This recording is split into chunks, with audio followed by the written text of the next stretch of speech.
हम सब खुदावन को धन्यवाद देते हैं कि उन्होंने दिया और इतनी अच्छी दोपहर दी कि हम सब उनकी स्तुति और आराधना करने वाले करते हैं। तो आइए हम सब खुदावन की स्तुति और आराधना की ओर चलने से पहले हम सब प्रार्थना की करते हैं और मेरा निवेदन है कि घर का कोई भी एक सदस्य प्रार्थना में अगुवाई करे।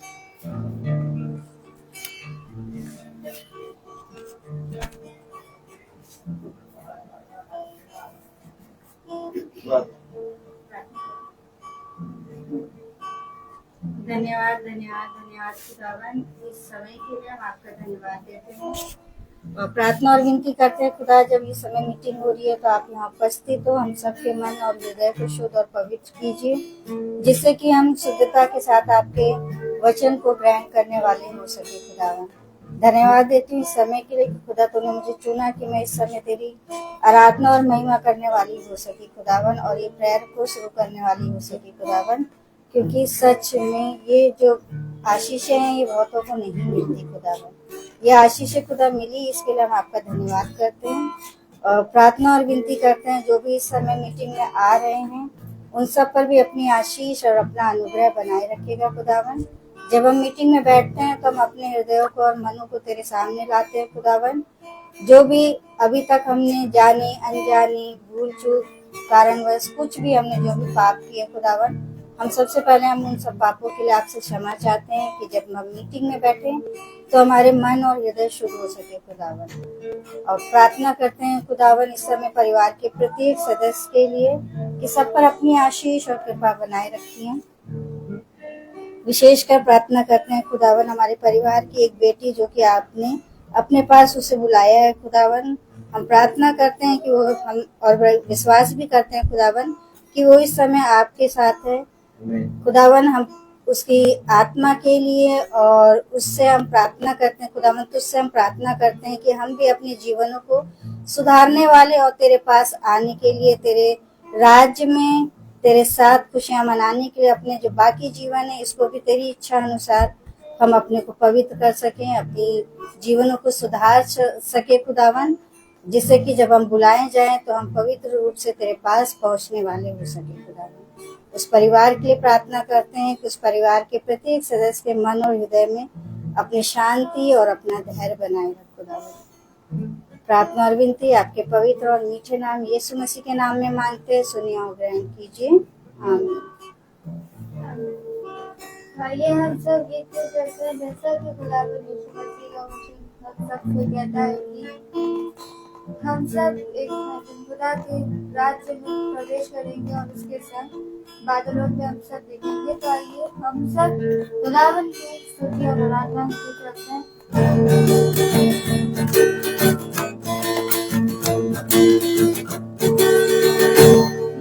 आसमां के पार जाएंगे, मेरा यीशु रहता वहाँ। नीले आसमां के पार जाएंगे, मेरा यीशु रहता वहाँ। हम मिलेंगे बादलों पर, हम मिलेंगे बादलों पर, देखेगा सारा जहां। नीले आसमां के पार जाएंगे, मेरा यीशु रहता वहाँ। ये विश्वास मेरा जो होगा पूरा, सपना ये मेरा बनेगा अधूरा। ये विश्वास है मेरा, ये विश्वास है मेरा जो होगा पूरा, सपना ये मेरा बनेगा अधूरा। ये विश्वास है मेरा, उसके आने का वादा ही होगा पूरा, देखेगा सारा जहां। उसके आने का वादा भी होगा पूरा, देखेगा सारा जहां।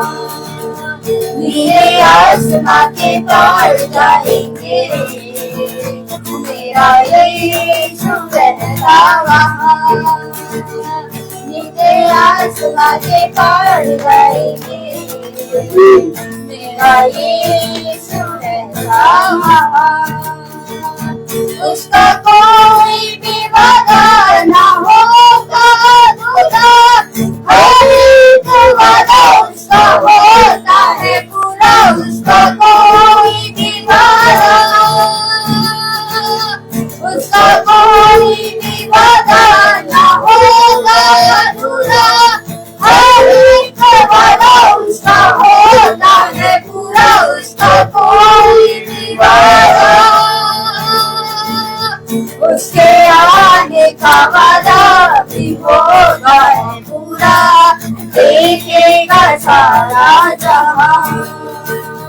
उसके आने का वादा भी होगा पूरा, देखेगा सारा जहां। नीले आसमां के पार जाएंगे, मेरा यीशु रहता वहाँ। नीले आसमां के पार जाएंगे, मेरा यीशु रहता वहाँ। मेरा यीशु रहता वहाँ, मेरा यीशु रहता वहाँ। Praise God, praise the Lord। आइए हम सब एक गीत की ओर चलते हैं जो हमारी बड़ी बहन लेके आएंगे। Praise the Lord। Praise the Lord।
अपनी सूरत में सजाया है मुझे मेरे खुदा ने। जब मैं नहीं था तब भी मैं था, उसकी नजर में था मैं सदा। जब मैं नहीं था तब भी मैं था, उसकी नजर में था मैं सदा। यूं ही अचानक नहीं आ गया, उसके इरादे से मैं बन गया। उसके इरादे से मैं बन गया। अपने हाथों से बनाया है मुझे मेरे खुदा ने। अपनी सूरत में सजाया है मुझे मेरे खुदा ने। तुझको ना तन्हा समझना कभी, बेआसरा ना समझना कभी। तुझको ना तन्हा समझना कभी, बेआसरा ना समझना कभी। वो जिसने दी है तुझे जिंदगी, है नाम उसका यीशु मसीह। है नाम उसका यीशु मसीह। अपने हाथों से बनाया है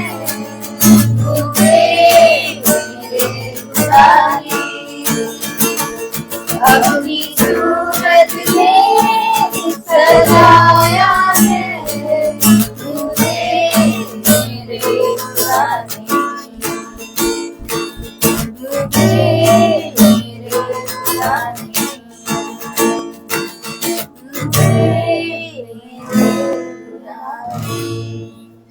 praise Lord, praise the Lord. आइए हम सब खुदावन के वचन की ओर चलते हैं जो खुदावन के दास हम सब के लिए लेकर आए हैं। से पहले कि वचन की ओर चले, यदि किसी भाई बहन को गवाही देनी है तो वो जरूर से जरूर पिता की गवाही हाँ और आमीन में दे। सबसे बड़ी गवाही खुदावन कि आपने हम सबको जिंदों की दुनिया में जिंदा रखा, ये जिंदगी दी, इसके लिए हम आपका धन्यवाद देते हैं और प्रार्थना और विनती करते हैं खुदावन कि हम सब पर अपनी आशीष और कृपा बनाए रखिए। जब आज मीटिंग होने जा रही थी तो मीटिंग शुरू होने से पहले शैतान अपना काम करता है। घर में थोड़ा सा चहलकदमी हो रही थी। हस्बैंड भी कह रहे थे मुझसे बिना पूछे क्यों मीटिंग रख ली तुमने, और मैं जा रहा हूँ काम से। तो मैंने कहा जब मीटिंग खत्म हो जाए तब जाना, और खुदा ने उनके मन को दीन करा और जब मीटिंग की तैयारी हो रही थी तो पहले ही आके बैठ गए, जबकि मैंने कहा भी अगर कोई काम है तो चले जाओ, जबरदस्ती मीटिंग में नहीं बैठते, लेकिन उन्होंने कहा मैं बैठूंगा और बैठे अभी। इसके लिए खुदा का धन्यवाद।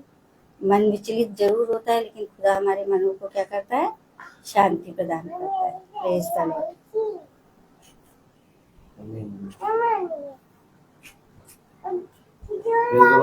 Praise the Lord. कितनी उत्तम बात कि पिता ने हमें और आपको एक बार और ये समय ये दिन दिया कि हम पिता के पवित्र वचन को सुने, समझें, जाने। मेरे प्यारे भाई बहनों, हम जानते हैं कि इस पृथ्वी पर मनुष्य के लिए सबसे दुख भरी बात क्या है। इस पृथ्वी पर मनुष्य के लिए सबसे दुख भरी बात ये कि वो आने वाले समय के विषय में कुछ नहीं जानता। मैं अभी एक ट्यूशन कर रहा था, तभी पता नहीं क्यों पिता मुझे कुछ दिखा रहा था। मैं ट्यूशन में बच्चे को गिटार सिखा रहा था और पिता मुझसे कुछ कह रहा था कि देखो, मनुष्य अचानक एक खबर आती है और मनुष्य चला जाता है।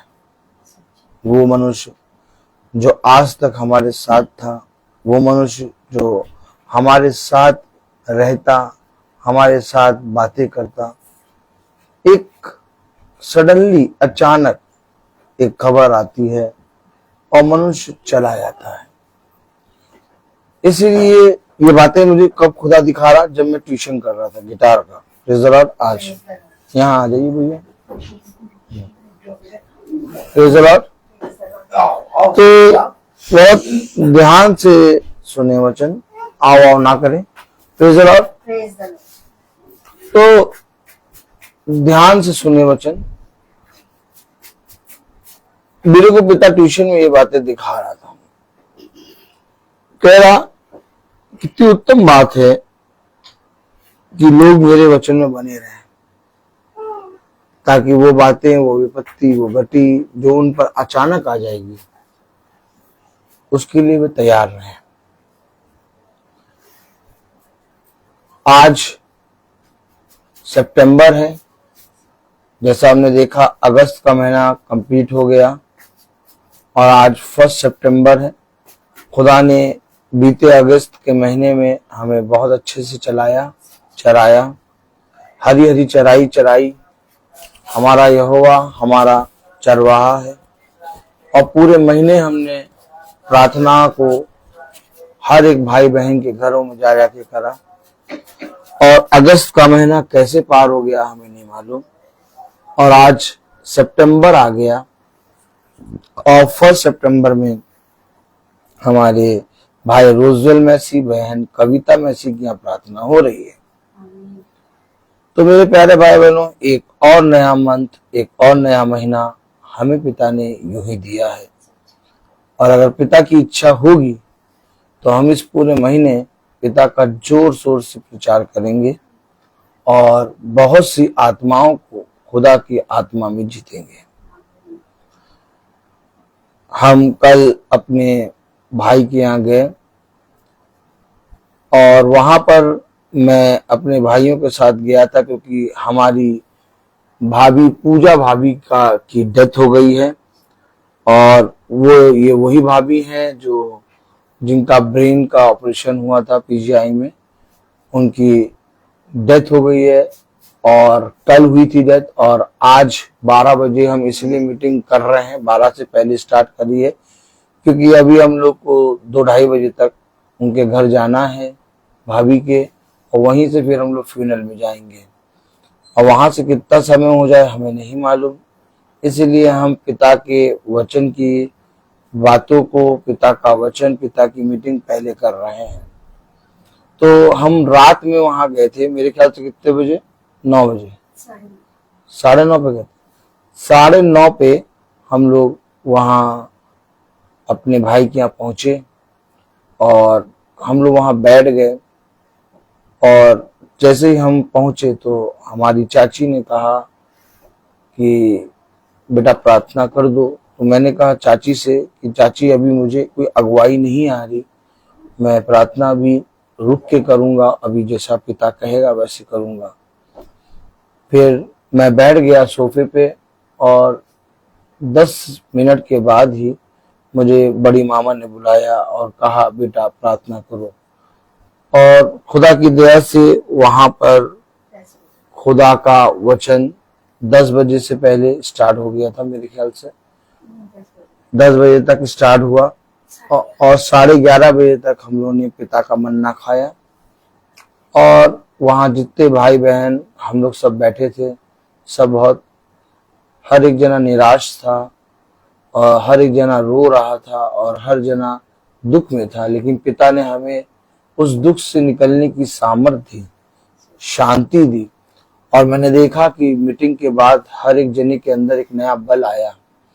हमारे भाई ललित में एक नया बल आया, हमारे भाइयों में, हमारी भाभियों में, हमारे पूरे घराने में एक नया बल आया। और हमने कहा नहीं, यीशु मसीह है। और सच में वो हमसे कई उत्तम जगह पर भाभी गई हैं, क्योंकि हम जहां पर हैं वहां पर पाप है, लेकिन जहां पर खुदा ने भाभी को रखा है वो बहुत ही सामर्थ्य से भरी हुई जगह है।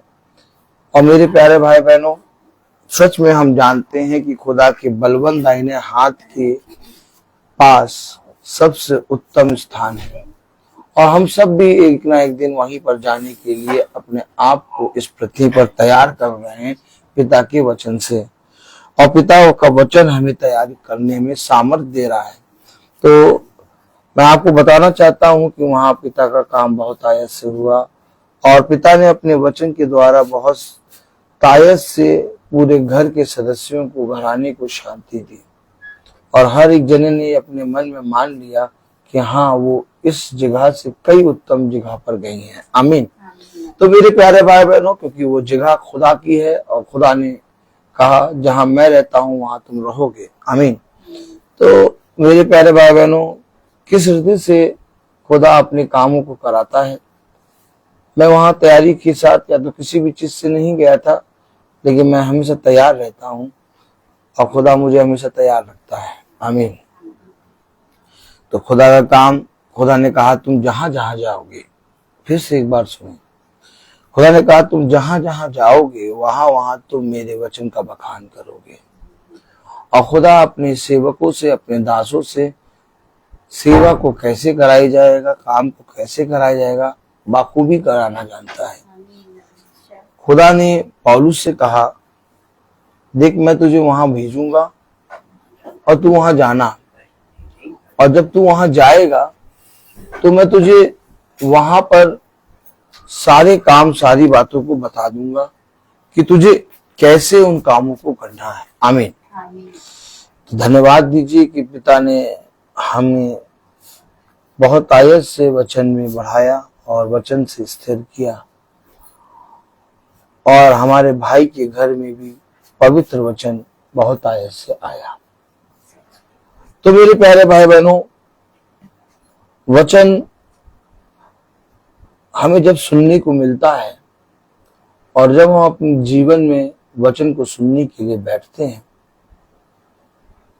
तो दाऊद इसके लिए कहता है कि कई हजार रुपए और कई उत्तम मोहरों से, कई हजार रुपए और कई उत्तम मोहरों से बढ़कर तेरा पवित्र वचन है।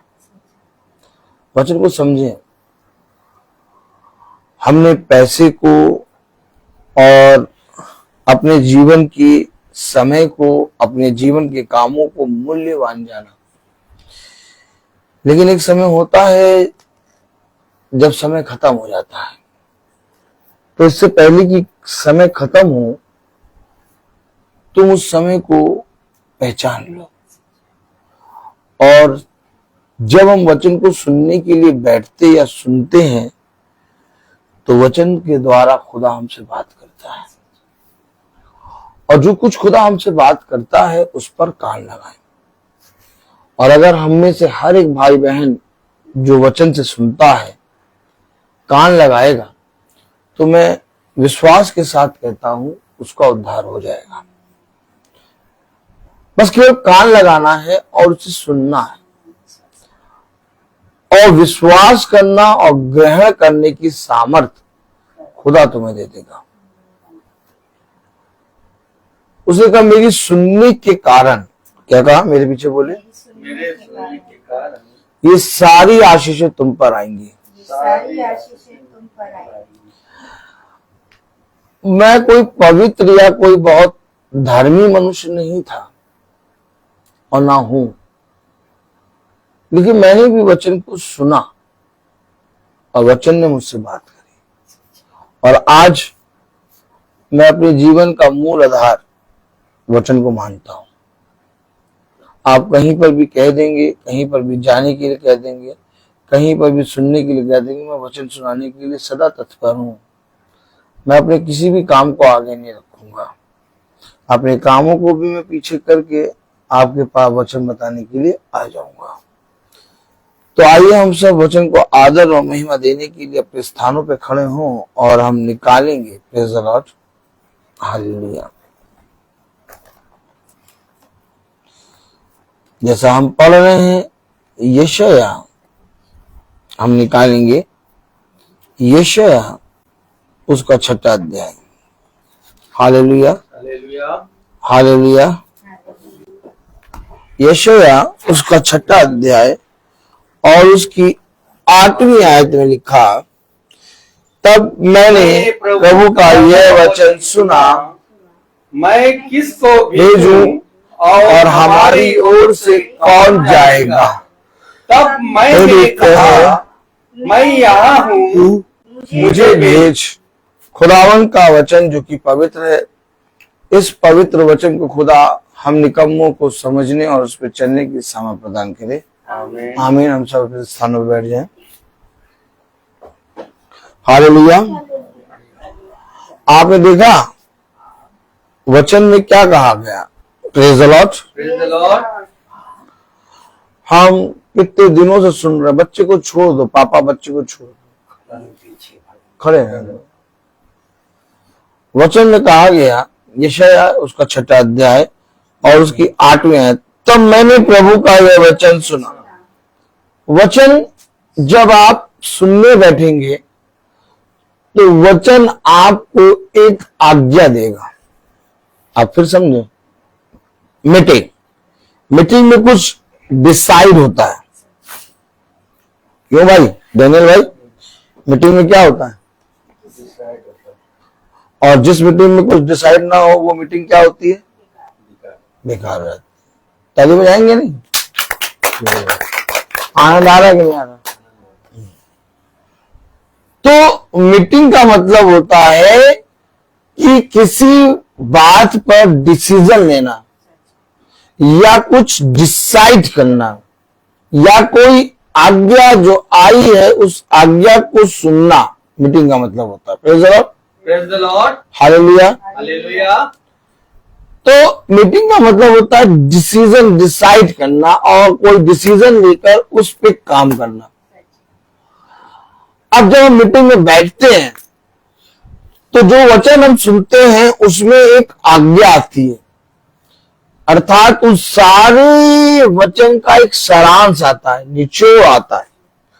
और वो निचोड़ जो एक उत्तम फल होता है, अर्थात जो प्रकाशन होता है, उसको मनुष्य जब ग्रहण करता है तो मेरे प्यारे भाई बहनों वो फलवंत होता है।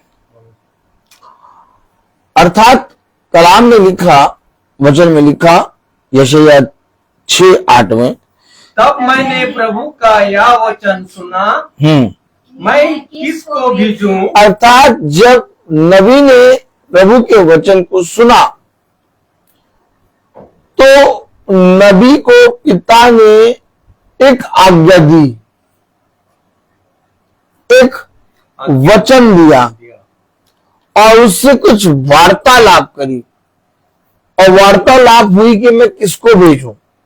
हो सकता है कि हम अपने काम को करके बैठे हों और हमारे पास वचन आया, खुदा ने कहा मैं किसको भेजूं। अरे भेजने की बात आ रही है, तुम जाओ, तुम जाओ, तुम जाओ, तुम जाओ, तुम जाओ, तुम जाओ, तुम जाओ। लेकिन खुदा कह रहा है नहीं, मुझे तू चाहिए। क्या तू चाहिए। है बात सही है नहीं है भाई। यीशु ने अपने एक एक करके पुत्र को भेजा। यीशु ने सैमुअल के नबी के पास सामने, जब सैमुअल नबी अभिषेक करने आया, अच्छा करने क्या आया था? अभिषेक करने, यानी कि वो एक व्यक्ति का चयन करने, नियुक्त करने, उसको एक सेवा देने आया था।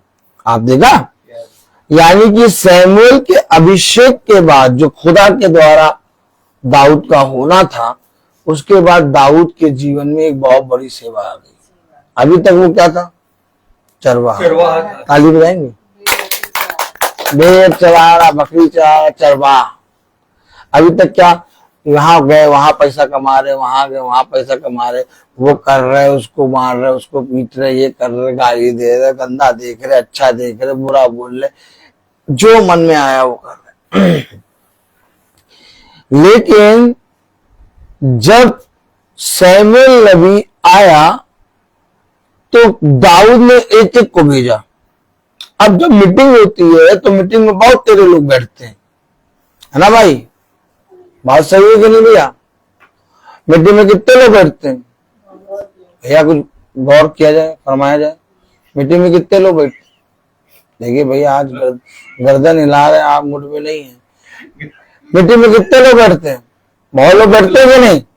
बहुत लोग बैठते हैं, बहुत लोग बैठते हैं मीटिंग में। लेकिन बहुत लोगों के बैठने के बाद भी खुदा उन बहुत लोगों से बात नहीं करता। ताली बजा।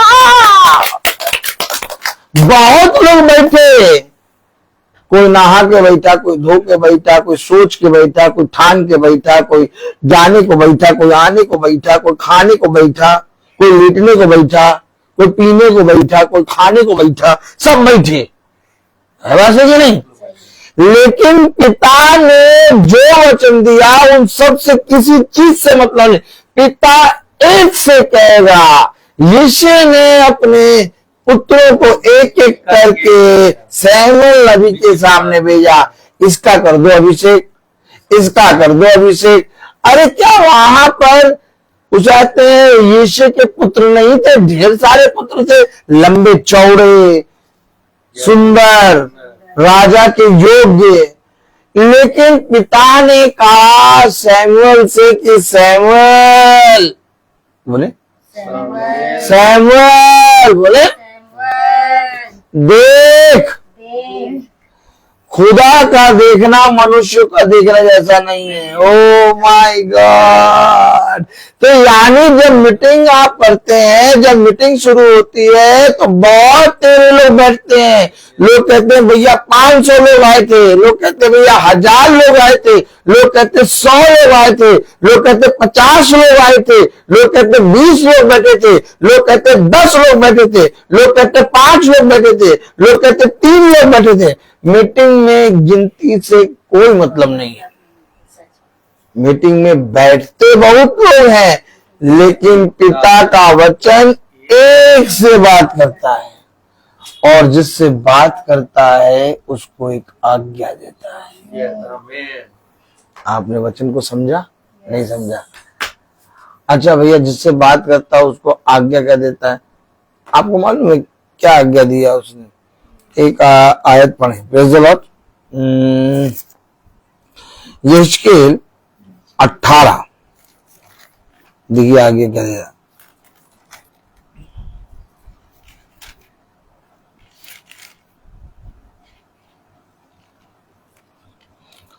यहेजकेल 17 और 23 में क्या लिखा, पढ़े। आज्ञा क्या दे रहा?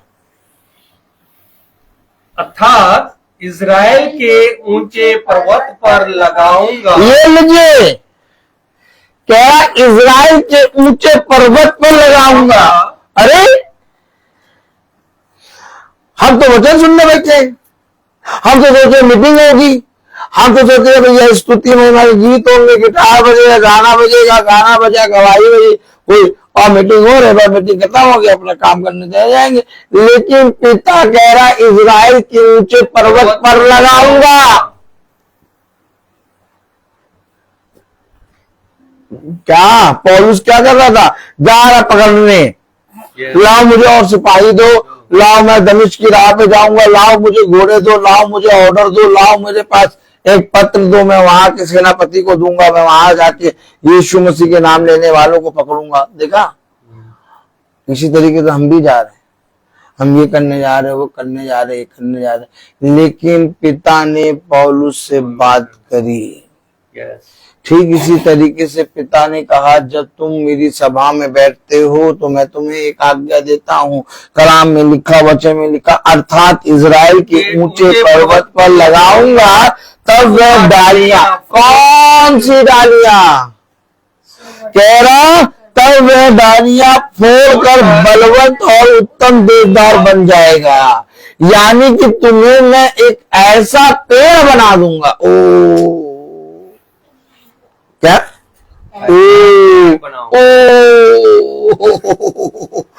अभी तक तो भूमि पे बीज ही नहीं पड़ा था, अभी तक तो भूमि समतल नजर आ रही थी, लेकिन भूमि पे वो खुदा जो हमें अपने जहन में देखता और जानता है। अभी तो मैं मां के गर्भ में उत्पन्न भी नहीं हुआ था, अभी तो मैं मां के गर्भ में आया ही नहीं था, लेकिन पिता ने मुझे इस पृथ्वी पर देखा और रचा था। आमीन। आप समझ रहे हैं? नहीं समझ रहे? बात ये कि हम मीटिंग में बैठते हैं, बात ये कि हम जब मीटिंग में बैठते हैं तो हम सोचते हैं कि भैया चलो लाओ प्रार्थना हो रही सुन लें, लेकिन पिता की आज्ञा, पिता का वचन कह रहा कि मैं उसे इज़राइल के ऊंचे पर्वत पर। भैया हमें नहीं मालूम पर्वत, हमें नहीं मालूम इज़राइल, हमें नहीं मालूम कि हमें कौन लगाएगा। हम तो भैया वहां जा रहे हैं। कहाँ जा रहे हो? दही लेने। क्या लेने? दही लेने। कितने की मंगानी बताओ? आधा किलो मंगानी कि 1 किलो? बताओ अनिल भाई। 1 किलो बता रहे, 1 किलो दही मंगानी। देखा आपने? कह रहे 1 किलो दही मंगानी, कल रायता खा के आए। बात समझे, वचन को समझे। हम दही लेने जा रहे, लेकिन पिता कह रहा मैं तुझे इज़राइल के सबसे ऊंचे पर्वत पर लगाऊंगा। आहा प्रभु, अरे देखा आपने प्रभु को कैसे प्रभु हमें और आपको नियुक्त करता है अपने कामों के लिए। और जब नियुक्त करता है ना, तो पिता आपको छोटी मोटे स्थान और छोटी मोटी जगह के लिए नहीं, एक बहुत बड़ी कार्य के लिए नियुक्त करता है। आपको नहीं मालूम, सबके हृदय में, सबके अंदर एक विश्वास उत्पन्न हो रहा है कि नहीं, ये जो रोज प्रार्थना है इसमें हम जानते हैं कि खुदा का आत्मा है। लोगों को ये विश्वास नहीं है कि ब्रदर रोहित कर रहा है, लोगों को अब ये विश्वास आ रहा है कि ये प्रार्थना में खुदावन यीशु मसीह है। और यही विश्वास हम एक में से हर एक जने के अंदर होना चाहिए। कलाम कह रहा, वचन कह रहा, पढ़ें यहेजकेल 17 और उसकी 23। अर्थात अर्थात इसराइल के ऊंचे पर्वत पर लगाऊंगा, अर्थात इज़राइल के ऊंचे पर्वत पर लगाऊंगा, तब वह डालियां फोड़कर बलवंत और उत्तम देवदार बन जाएगा। तब वो डालियां फोड़कर उत्तम और बलवंत देवदार बन जाएगा, और उसके नीचे अर्थात उसकी डालियां की छाया में भांति भांति के सब पक्षी बसेरा करेंगे। क्या बना रहा है, क्या बना रहा है कि सब के सब आके तुम्हारे उस छाया में जो मैं तुम्हें दूंगा बसेरा करेंगे। हमें मालूम था कि हम कभी पिता का वचन बोलेंगे, हमें मालूम था कि कभी पिता के वचन से लोगों की विश्वास को बढ़ेगा, हमें मालूम था कि कभी कोई बाइबल को खोल के पढ़ेगा नहीं। लेकिन आज लोग बहुत तायत से कहते हैं, ब्रदर रोज की प्रार्थना सुनने के कारण हम बाइबल को खोल के पढ़ने लगे हैं, हमारे रोग चंगे होने लगे हैं, हमारे जीवन में परिस्थितियां गड़बड़ थी, कलेश था, लेकिन रोज की प्रार्थना सुनने के कारण मेरे जीवन में बदलाव आने लगा। आप वचन को समझें, आप वचन को समझें, वो आपको एक ऐसा वृक्ष बनाएगा जिसके नीचे जाति जाति और हर एक जाति आके बसेरा करेगी। क्यों कह रहा दाऊद कि 1000 रुपए और कई उत्तम मोहरों से बढ़कर है खुदा का वचन। हो सकता है मैं हजारों रुपए, हो सकता है मैं कई उत्तम मोहरों को कमा लूं, लेकिन ये उत्तम मोहरें और ये हजारों रुपए को मैं खाने तक नहीं पाऊंगा, और यहाँ तक कि ये मेरे योग्य भी नहीं होंगी। लेकिन पिता तो कह रहा मैं तेरे जीवन को इज़राइल के सबसे ऊंची चोटी बनाऊंगा, और वहां से मैं तुझे एक ऐसी डाली, एक ऐसा वृक्ष बनाऊंगा जिसके नीचे जाति जाति लोग आके छाया में आके बसेरा करेंगे। अर्थात तू जो इस पृथ्वी पे करेगा उसके द्वारा बहुत आयत से लोग आशीषित होंगे। आपको कैसा जीवन चाहिए? कैसा जीवन चाहिए आपको? ये ऐसा जीवन चाहिए कि आपके जीवन से बहुत तेरे लोग का जीवन बदले। आप हो सकता है अपने जीवन में एक अच्छी कमाई कर रहे हो, आप हो सकता है अपने जीवन में एक अच्छा बिजनेस कर रहे हो, आप हो सकता है अपने कामों में सबसे ऊंचे स्थान पर हो, आप हो सकता है अपने सारे कामों में बहुत ज्यादा उन्नति कर रहे हो, लेकिन मैं आपसे पूछना चाहता हूं कि इन सारे कामों में उन्नति करने से केवल तुम्हारा भला होगा, जाति जाति क्या नहीं। लेकिन पिता जो चीज, जो वचन तुम्हें देगा, जो सामर्थ तुम्हें देगा, उससे जाति जाति के लोग सामर्थ पाएंगे। क्यों कह रहा प्रभु का वचन मैंने ये सुना कि हमारी ओर से कौन जाएगा, क्यों भेज रहा है पिता? मैं आपसे पूछूं कि पिता क्यों भेज रहा है? पिता हम में से हर एक जने से बात करके हमें अपने वचन को सुनने के लिए क्यों भेज रहा है? जरूर से जरूर पिता का रिश्ता मेरे जीवन में कुछ है, और जरूर से जरूर वो स्वर्ग का खुदा, जो स्वर्ग और पृथ्वी को रचने वाला और पूरी सृष्टि को बनाने वाला खुदा है, वो खुदा मेरे जीवन से कुछ चाहता है। और धन्य है वो मिट्टी का कण, धन्य है वो भाप, धन्य है वो फूला हुआ फूल, धन्य है वो कोरे के ओस के कोरे का एक तिनका, धन्य है वो मिट्टी का एक तिनका जो अपने सृष्टिकर्ता के कामों में आ जाए। बर्तन तो कितने बनते हैं, कुम्हार बर्तन तो कितने बनाता है, लेकिन कुछ ही बर्तन होते हैं जो आपके किचन के अंदर आते हैं। आपको खुदा वो बर्तन बनाएगा, आपको खुदा वो मनुष्य बनाएगा जो पिता के हाथों में रहे। देखिए वचन में कहा गया, यशायाह 6:8,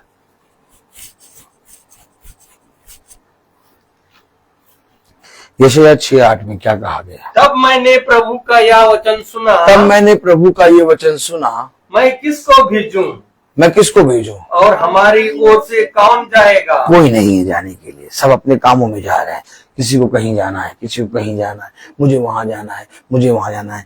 आया नहीं होता, पिता के वचन को सुन लो, आओ आओ आओ, पिता ने भोज कराया है, आओ पिता के भोज में खा लो। नहीं, मुझे हल चलाने जाना है। नहीं, किसी ने कहा, दूत ने जाके कहा, आओ आओ आओ आओ, पिता ने भोज तैयार किया है, आओ पिता के भोज में सम्मिलित हो। नहीं नहीं नहीं नहीं, मेरा अभी अभी ब्याह हुआ है, अभी मैं उस आते कुछ दिन के लिए अपनी पत्नी को लेके घूमने जाऊंगा, फिर आऊंगा, तब मैं जाऊंगा। लेकिन जब पिता ने देखा कि मेरे भोज में कोई नहीं आ रहा, तो पिता ने कहा, जाओ, जाके चौराहों पर से, नुक्कड़ों में से जो कोई आना चाहे उसे ले आओ। अब वही राज्य, अब वही राज्य जो पिता ने अपने पुत्रों के लिए रखा था, अब वही राज पिता ने क्या किया? अन्य जातियों में बांट दिया। क्यों? क्योंकि जो पुत्र और पुत्री ठहरे थे, जिनको वचन को सुनकर उस पर अमल कर, उस पर ईमान लाना था और उसमें काम करना था, उन्होंने वो काम करना ना चाहा। आप जब वचन को सुनते हैं, आपके पास जब वचन पिता का पहुंचता है, तो पिता अपने वचन से जो कार्य आपके जीवन में कराना चाहता है, उस कार्य को कराए बिना पिता का वचन कभी लौटता नहीं है। पिता का वचन आपके जीवन में एक कार्य करेगा, अर्थात वो कार्य ये है कि जाति जाति के लोग तेरे पास आकर छाया को प्राप्त करेंगे। आप एक ऐसा वृक्ष बनना चाहते हैं? क्या आप एक ऐसा वृक्ष बनना चाहते हैं जो नदी के किनारे लगा हो? क्या आप एक ऐसा वृक्ष बनना चाहते हैं जिसकी जड़ें नदी के पानी तक पहुंचे, ताकि जब अकाल आए, जब विपत्ति आए, जब कलेश आए, जब घनघोर युद्ध आए और जब जाति जाति पे अंधकार छा जाए और लोग अपने प्राणों को लेकर दौड़े कि हम पर हाय मृत्यु आ जाए, तब भी आपके घर में, आपके जीवन में आशीष होगी, क्योंकि आपकी जड़ें पानी के उस सोते में हैं जो बहता है। हमेशा याद रखो, पिता ने उन जड़ों के विषय में बताया जो जड़ें नदी के पानी से मिली हैं। पिता ने उन डालियों के विषय में बताया जो छाया देती हैं, और पिता ने उस वृक्ष के बारे में बताया जो इजराइल की सबसे ऊंची चोटी पर लगा है। पिता ने कहा, मैं उनकी डालियों को फोड़कर उसमें से बहुत तायत से उन्हें क्या करूंगा? देवदार के फलवंत वृक्ष के नीचे, छाया के नीचे जाति जाति के लोग, पशु पक्षी बसेरा करने आएंगे। ऐसा क्यों होगा? ऐसा क्यों होगा? क्योंकि जो वचन तुमने मेरा सुना, कलाम में लिखा, यहेजकेल उसका 17वां अध्याय, हालेलुया, 23। हाँ पढ़े। अर्थात इजराइल के ऊंचे पर्वत पर लगाऊंगा, तब वह डालियां फोड़कर बलवंत और उत्तम देवदार बन जाएगा, और उसके नीचे अर्थात उसकी डालियों की छाया में भांति भांति के सब पक्षी बसेरा करेंगे। सब बसेरा करेंगे, अपने जीवन से तिलमिला जाएंगे, अपने जीवन से परेशान होके वो उस छाया के पास आएंगे। आप ऐसा वृक्ष बनना चाहते हैं? अगर आपको ऐसा वृक्ष बनना है तो जो मीटिंग में डिसाइड होता है उसको आप ग्रहण करें। कलाम में लिखा, यहेजकेल 17वां अध्याय और उसकी 24वीं आयत में, तब मैदान के सब वृक्ष जान लेंगे कि मुझे यहोवा की ही ऊंचे वृक्ष को नीचा और नीचे वृक्ष को ऊंचा किया। अरे, तब मैदान के सारे वृक्ष जान लेंगे, तब इस जाति जाति के सब लोग जान लेंगे कि जो नीचा था उसको ऊंचा और जो ऊंचा था उसको नीचा किया। Oh my God! अरे मैंने तो सोचा था कि मैं बहुत ज्यादा कमा लूंगा तो ऊंचा हो जाऊंगा। मैंने तो सोचा था कि मैं लाओ दिन भर में ये भी काम कर लूं, वो भी काम कर लूं, वो भी काम कर लूं, ये भी काम कर लूं, ये भी काम कर लूं, और सारे कामों को करके खूब एक अच्छा मोटा अमाउंट कमा लूं और मैं ये हो जाऊं। लेकिन पिता कह रहा, कि जिसको ऊंचा किया उसको नीचा कर देंगे और जिसको नीचा किया उसको ऊंचा कर देंगे। अब आप मुझे बताइए बुद्धिमानी किसमें है? के साथ बुद्धिमानी किसमें है भैया?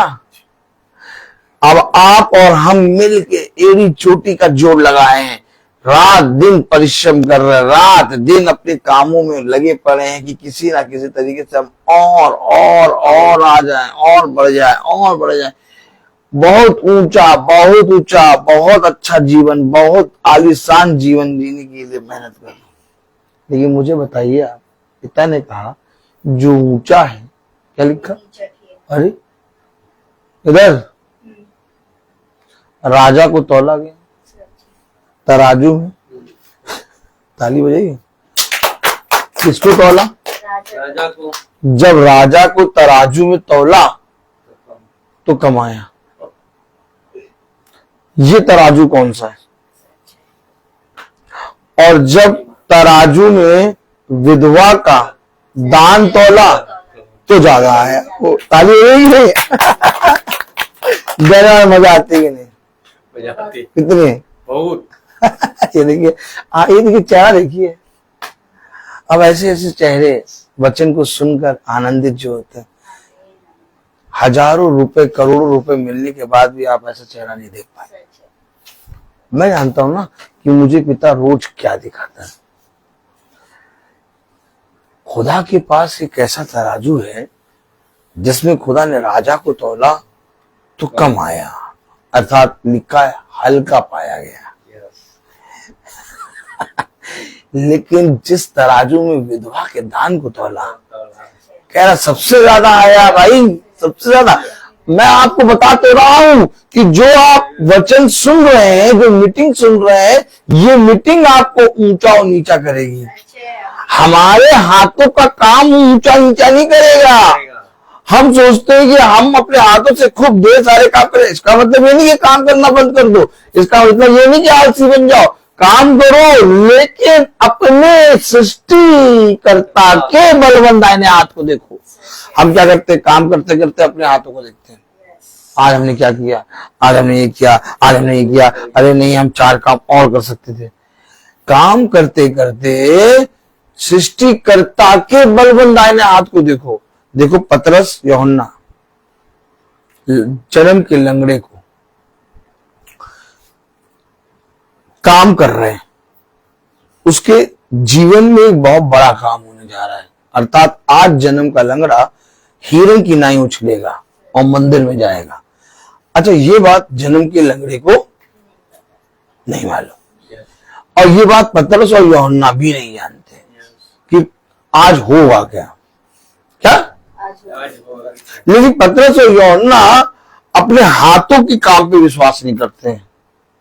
कहते देखो सोना और चांदी तो हमारे पास नहीं है, तो ये सोना और चांदी क्या है जो हम अपने हाथों से कर करके कमाते हैं। आप देखिए बहुत तेरे लोग खूब कमाएंगे, सोना खरीद के रख लेंगे। बहुत तेरे लोग खूब कमाएंगे, चांदी खरीद के रख लेंगे। आप देखिए अपने हाथों से काम कर करके वे करते क्या है।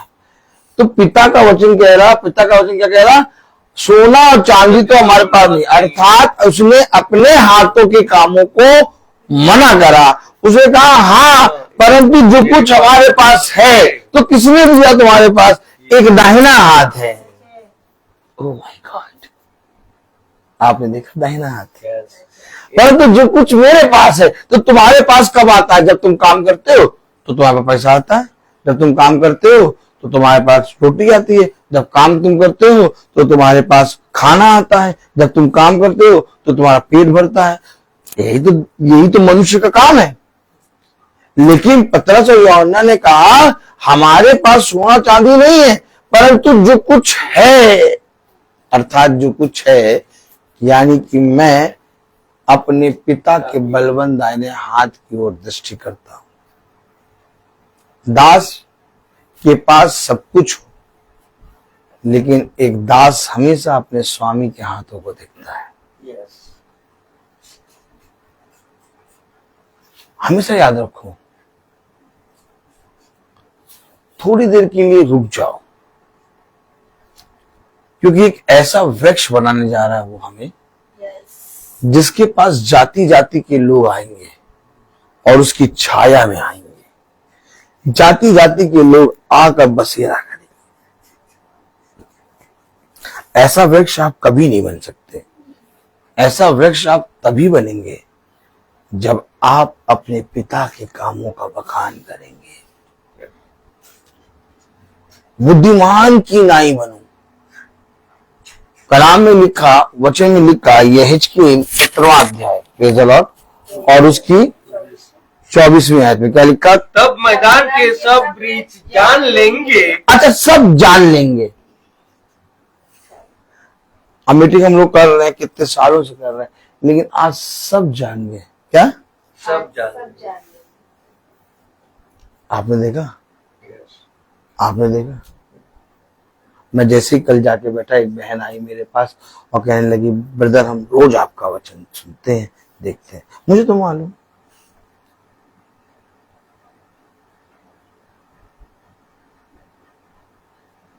मैं तो एक नॉर्मल आदमी बन के जाके बैठ गया था, लेकिन वो वचन जो वो सुनती है, उस वचन के द्वारा मुझे आदर दिया गया। आमीन आमीन। उसने तुरंत मेरा नंबर लिया और अपना नंबर दिया और कहा रोज प्रार्थना करिएगा भाई मेरे लिए। वचन को समझें, है खुरचन जैसे।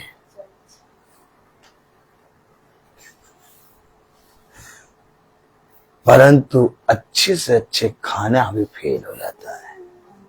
आमीन आमीन। है भिखारी जैसे, परंतु बहुतों को धनवान बना देते हैं। ये पिता के वचन ने हमें सिखाया है। कलाम में लिखा सब वृक्ष जान लेंगे। आपको मालूम है क्या लिखा?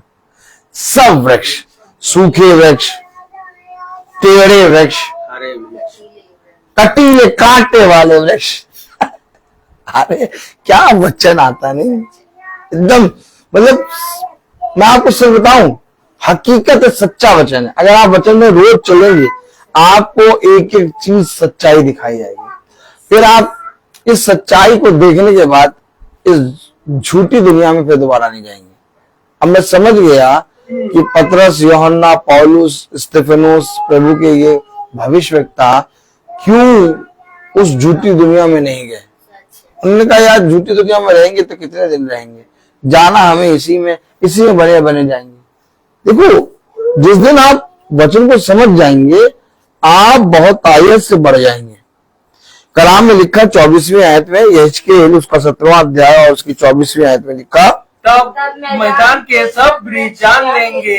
तब मैदान के सब वृक्ष जान लेंगे कि मुझे यहोवा ही ने ऊंचे वृक्ष को नीचा और नीचे वृक्ष को ऊंचा किया, हरे वृक्ष को सुखा दिया और सूखे वृक्ष को फुलाया। अब आप बताइए, हरा भरा जो था उसको सुखा दिया और जो सूखा था फलाया, बढ़ाया, फुलाया, सब कुछ करा। मुझे यहोवा ही ने यह कहा है और वैसा ही कर भी दिया। सूखा भैया, इस वृक्ष के पास कौन जाए यार, इससे कौन बात करे। इससे जब बात करो तब वचन की बात करता है। अरे जब देखो तब प्रार्थना ही करता रहता है, जब देखो तब खुदा खुदा। इससे बात ना करो। इससे बात करने से अच्छा आओ हम LIC की स्कीम जान लें। क्या ऐसे की स्कीम? और क्या फायदा किसमें होगा? LIC की स्कीम पकड़ लो। इससे बात करने में क्या मिलेगा? लोगों ने क्या सोचा? सूखा, क्या सूखा वृक्ष। अरे इसके पास तो कोई नहीं आएगा। कौन सा वृक्ष? नीचा वृक्ष। अरे इसकी तो इतनी भी ऊंचाई नहीं है कि हमको छू सके। लेकिन यहोवा ने उसी वृक्ष को जो सूखा था, नीचा था, उस नीचे को ऊंचा, उस सूखे को हरा भरा, फलवंत और फैलाया। अगर आप अपने जीवन में बढ़ना चाहते हैं ना, तो आप पहले बढ़ती के विषय में जान लें। आप मनुष्य बढ़ती के विषय में पता क्या जानता है? 10 का 20। और यही बात जक्कई जानता था, 5 का 10, 10 का 20। उसकी दृष्टि में ये सबसे बड़ी बढ़ती थी। लेकिन जिस दिन पिता से मिला, उसने कहा यार ये बढ़ती कौन सी थी जो मैं लिए रहता था, या ये तो 5 का 10, 10 का 20 में कहता था, लेकिन मेरे पिता ने तो 1 का 100 कर दिया। आमीन। 1 का क्या कर दिया? 100 कर दिया। आपने देखा, तुरंत उसने 5 का 10 दिया, 10 का 20 दिया, 20 का 40 दिया, 40 का 80 दिया। और हम और आप सोच रहे जक्कई ने अपना नुकसान कर लिया। क्या कर लिया? जक्कई ने अपना नुकसान कर लिया। बताओ, जिसका 5 था उसको 10 दे दिया, और जिसका 10 था उसको 20 दे दिया, जिसका 20 था उसे 40 दिया, जिसका 40 था उसको 80 दे दिया। जक्कई का तो नुकसान हो गया यीशु मसीह के आने के कारण। नहीं, जक्कई का उद्धार हो गया, क्योंकि जक्कई को 1 की जगह 100 मिल गया। आमीन। जो नीचा था, आपने देखा जक्कई की हाइट कितनी थी? नीचे, कोई देख ही नहीं पाता था, देख ही नहीं पाता। सब उसको क्या कह सकते, अरे यार बहुत पापी है। उस पापी के घर जाएगा जो नीचा था, जो सूखा साखा था, जिसके पास कोई जाना नहीं चाहता था। सब, हर एक जना उसके पास आता था, अपनी परेशानियों से परेशान होकर उससे कर्ज लेने आता था कि ठीक है भैया, हम तुम्हें 5 का 10 दे देंगे, तुम्हारे 5 तो दो। लेकिन उसी नीचे को खुदा ने ऊंचा करा, उसी सूखे को खुदा ने फैलाया, बढ़ाया और ऐसा वृक्ष बना दिया जिसके नीचे जाति जाति के लोग छाया को प्राप्त करते हैं। बताइए, हो सकता है मैं आज के दिन में 5,000 का काम कर लूं, हो सकता है मैं आज के दिन में 10,000 का काम कर लूं, लेकिन ये 5 और 10 ये गिनतियां खत्म नहीं होंगी। इंसान का समय खत्म हो जाता है, लेकिन ये गिनतियां खत्म नहीं होती। लेकिन यीशु मसीह आपके जीवन में ये गिनतियों को खत्म करता है, और यीशु मसीह आपको सदा की शांति देता है। कहता है, अब जो कुछ तेरे पास है उसमें तू धन्य कह। अब जो कुछ तेरे पास है उसको खा और पिता को धन्य कह। अब इस चीज की चिंता ना कर कि कल क्या खाएंगे, परसों क्या पहनेंगे, बल्कि तेरा पिता जो आकाश के पक्षियों को सबसे उत्तम भोजन देना जानता है, वो तुझे कल के विषय में खिलाएगा भी और पहनाएगा भी। हमेशा याद रखो मेरे प्यारे भाई बहनों, अगर पिता का वचन हमारे पास आया कि मैं किसको भेजूं, हमारी ओर से कौन जाएगा, तो हमारी ओर से एक आवाज आनी चाहिए, मुझे भेज, मैं आऊं। अब वो समय चाहे जैसा भी हो सकता है तुम्हारा बहुत कीमती समय हो सकता है तुम्हारा राजा बनने का समय हो सकता है तुम्हारा सिंहासन पर बैठने का समय हो। उस समय को भी पिता के सामने जाने देना, कहना पिता मुझे भेज, मैं जाऊंगा, क्योंकि पिता तुझे एक ऐसे समय में ले जाएगा जो कभी खत्म ना होगा, अर्थात अनंत जीवन। और ये जीवन केवल पिता की ओर से मिलेगा। कोई मनुष्य आपको ये जीवन नहीं दे सकता, कोई आपका जीवन साथी, आपके बच्चे, आपके लोग ये समय नहीं दे सकते, लेकिन ये समय आपको खुदावन यीशु मसीह देगा। इसीलिए जिसने समय को पहचान कर, बहुमूल्य समझकर अपने पिता के वचन को जान लिया, उसका उद्धार हो जाएगा। मैं बोलता हर चीज का एक, तो आइए हम प्रार्थना में चलेंगे। मेरा निवेदन है भाई डैनियल से कि वो प्रार्थना में अगुवाई करें। थैंक यू भाई, गॉड ब्लेस यू भाई। आइए हम लोग प्रार्थना में चले, अपने आंखों को बंद कीजिए और अपने आप को प्रभु के सामने समर्पित करें और प्रभु से प्रार्थना करें कि प्रभु मेरे विचारों को, मेरी जुबान को और मेरे सब कुछ को शुद्ध कर, ताकि केवल खुदा को ही अपना प्रभु मानूं। जो खुदा की आज्ञा को पालन करता है वह खुदा में निवास करता है और खुदा उसमें। हम जानते हैं कि खुदा हम में निवास करता है क्योंकि उसने हमको अपना आत्मा प्रदान किया है।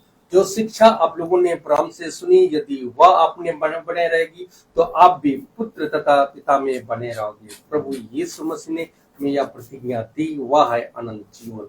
जो खुदा की इच्छा को पूरी करता है वह युगानुयुग तक बना रहता है। हे प्रभु, अपने सेवक पर कृपा दृष्टि कर, तुम्हारी ज्योति मनुष्यों के सामने चमकती रहे, जिसे तुम्हारे भले कामों को देखकर तुम्हारे स्वर्ग पिता की महिमा करें। हे पिता, तू अनादि और अनंत महाखुदा है। धन्य है वे जो अपने को दिनहीन समझते हैं, स्वर्ग का राज उन्हीं का है। अपने भक्तों के प्रति प्रभु का प्रेम सदा सर्वदा बना रहता है। हे पिता, स्वर्ग और पृथ्वी के प्रभु, मैं तेरी स्तुति करता हूँ क्योंकि तूने इस राज के रहस्यों को मेरे बच्चों के लिए प्रकट किया। प्रभु की महिमा इस घराने में निवास करे। प्रभु कहते हैं कि मैं तुम लोगों को एक नई आज्ञा देता हूँ, मैंने जैसे तुम लोगों को प्यार किया वैसे तुम भी एक दूसरे को प्यार करो। यदि कोई मुझे प्यार करेगा तो मेरी शिक्षा पर चलेगा और मेरा पिता उसे प्यार करेंगे और मैं उसके पास आकर उनमें निवास करूंगा। हे प्रभु, मुझे ऐसे शिक्षा दे कि मैं सारे हृदय से तेरी संहिता का पालन करता रहूं। धन्य है वे जो प्रभु पर भरोसा रखते हैं। प्रभु अपने भक्तों को प्यार करता है। प्रभु कहते हैं कि मैं तुमको एक सत्य का आत्मा तुम्हारे पास भेजूंगा और वह तुम्हें पूर्ण सत्य तक ले जाएगा, और मैं पिता से निवेदन करूंगा और वह तुम्हें एक दूसरा सहायक प्रदान करेगा जो सदा तुम्हारे साथ रहेगा। हे प्रभु, तेरी शिक्षा आत्मा और जीवन है। आपके ही शब्द में अनंत जीवन का संदेश है। प्रभु कहते हैं कि मैंने तुम्हें चुना है, इससे तुम जाकर फल उत्पन्न करो और तुम्हारा फल बना रहे। जो वचन आप लोगों ने इस महासभा में बोया, जो इस महासभा में जो बोया गया, उस वचन को ग्रहण करे। ये आपके आत्मा का उद्धार कर सकता है। उसे ग्रहण कीजिए और उसके अनुसार चले। खुदा का वचन जीवित और सशक्त है, वह हमारी आत्मा के अंतरतम तक पहुंचता है, क्योंकि हमारे प्रभु यीशु मसीह ने मृत्यु को विनाश कर अपने सुसमाचार द्वारा अमर जीवन को आलोकित किया है। ईश्वर आप लोगों को प्रभु यीशु मसीह के द्वारा महिमित करके आपके सब आवश्यकताओं को पूरा करेगा। हमारे पिता ईश्वर को अनंत काल तक महिमा हो। प्रभु यीशु मसीह की कृपा आप सबों पर बनी रहे। आशा का स्रोत ईश्वर आप लोगों को विश्वास द्वारा प्रचुर आनंद और शांति प्रदान करे, जिससे पवित्र आत्मा की सामर्थ्य से आप लोगों की आशा परिपूर्ण हो। खुदावन, जो इस महासभा में जो भी वचन दिया है खुदा, ताकि उस वचन को सत्य में ग्रहण करने की सामर्थ्य दीजिए। खुदावन, यहाँ पर जितने लोग यहाँ पर उपस्थित हैं, आपकी महासभा में बैठे हैं खुदा, आपका वचन को सुनकर आपका वचन को सत्य में ग्रहण कर सके। खुदावन, आपका अनुग्रह इस घराने में बने रहे खुदा, ताकि आपका जो वचन आज इस महासभा में बोया गया खुदा, ताकि उस वचन को सत्य में ग्रहण करने की सामर्थ्य दीजिए। आपका कृपा इस घराने में बने रहे, ताकि आपका वचन को सत्य में ग्रहण कर सके और एक दूसरे को बांट सके। खुदावन, मैं अपने भाई के लिए भी यही दुआ करता हूँ खुदा, ताकि आप उनको बहुत आयत से आशीष प्रदान करें, ताकि वह आपका वचन को दिन प्रतिदिन वे घर घर जाकर आपका वचन को सुनाते हैं खुदा, ताकि उस वचन के द्वारा हमें सामर्थ्य मिलती है खुदा और हमारा उद्धार होता है। खुदावन, उनके लिए और उनके परिवार के लिए भी यही दुआ करता हूँ खुदा, ताकि आपका वचन को सत्य में ग्रहण कर सके और उस वचन में बने रहे। खुदावन, मैं हमारे छोटे छुन के लिए भी यही दुआ करता हूँ खुदा, जो आज का जो वचन जो देख रहे हैं खुदा, यूट्यूब या फेसबुक द्वारा, उनको भी समर्पित दीजिए। आपका अनुग्रह उन पर बने रहे, आपकी कृपा उन पर छाया रहे खुदा, ताकि आपका वचन को सत्य में ग्रहण कर सके। हम यही दुआ करते हैं हमारे प्रभु यीशु मसीह के नाम पर, आमीन। हे हमारे पिता, तू जो स्वर्ग में है, तेरा नाम पवित्र माना जाए, तेरा राज आए, तेरी इच्छा जैसे स्वर्ग में वैसे पृथ्वी पर भी पूरी हो। हमारा प्रतिदिन का आज में दे और हमारे अपराध हमें क्षमा कर, जैसे हम भी अपने अपराधियों को क्षमा करते हैं, और हमें परीक्षा में ना डाल परंतु बुराई से बचा। बादशाह कुदरत जलाल महिमा सदा तेरी है। अब हमारे खुदावन यीशु मसीह का फजल, खुदा बाप की मोहब्बत, पाक रूह की रिफाकत और शराकत हमें से हर एक विश्वासी जन के साथ अब से लेकर अनंत काल तक होती रहे। आमीन। धन्यवाद धन्यवाद धन्यवाद, सारी आशीषों की होते धन्यवाद धन्यवाद धन्यवाद धन्यवाद, सारी आशीषों की होते धन्यवाद, सारी आशीषें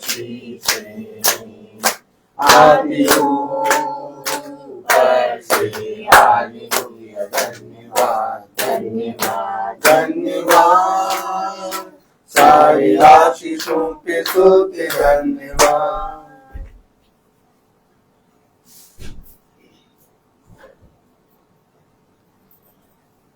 सभी भाई बहनों को praise the Lord, praise the Lord, सबको praise the Lord, praise the Lord. सभी भाई बहनों को प्रेज द लॉर्ड। सूचित किया जाता है कि कल की प्रार्थना शाम को 5 बजे होगी।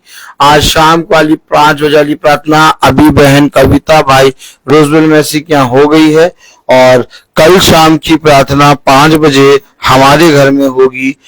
5 बजे कल की प्रार्थना शाम के 5 बजे होगी। Praise the Lord. सभी भाई बहनों को प्रेज द लॉर्ड।